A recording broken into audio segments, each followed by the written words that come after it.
তামিমের আব্বা তো আমার খেলার বন্ধু। আচ্ছা আচ্ছা, ইকবাল ভাই তো আমার খেলার বন্ধু। তামিমের মায়ের বিয়ের আগে কিন্তু তার সঙ্গে আমার সম্পর্ক। স্যার কেমন দেখলেন স্যার? কেমন একটু দেখলেন? আলহামদুলিল্লাহ।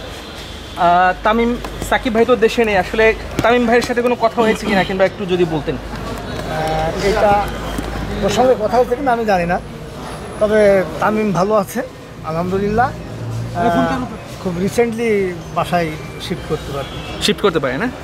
আচ্ছা, এই যে একটা সময় তামিম তো আপনার ছেলের মতো, তো তামিম ভাইকে এই অবস্থায় দেখে আসলে তামিমের আব্বা তো আমার খেলার বন্ধু।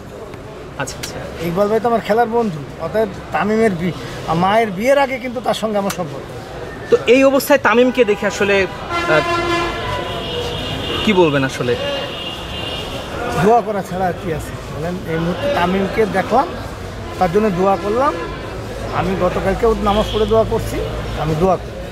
Thank you sir, thank you. আর ভালো একটু আন্টি আপনার সাথে একটু যদি বলতেন আসলে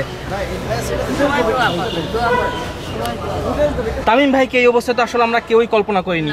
তো এই অবস্থায় একজন সন্তানকে মা যখন দেখলো, কি বলতে চান আসলে?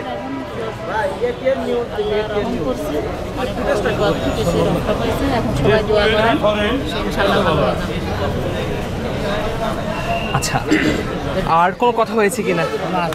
সাকিব ভাই কি ফিরবেন তাড়াতাড়ি? আমি সঠিক জানেন না। আচ্ছা।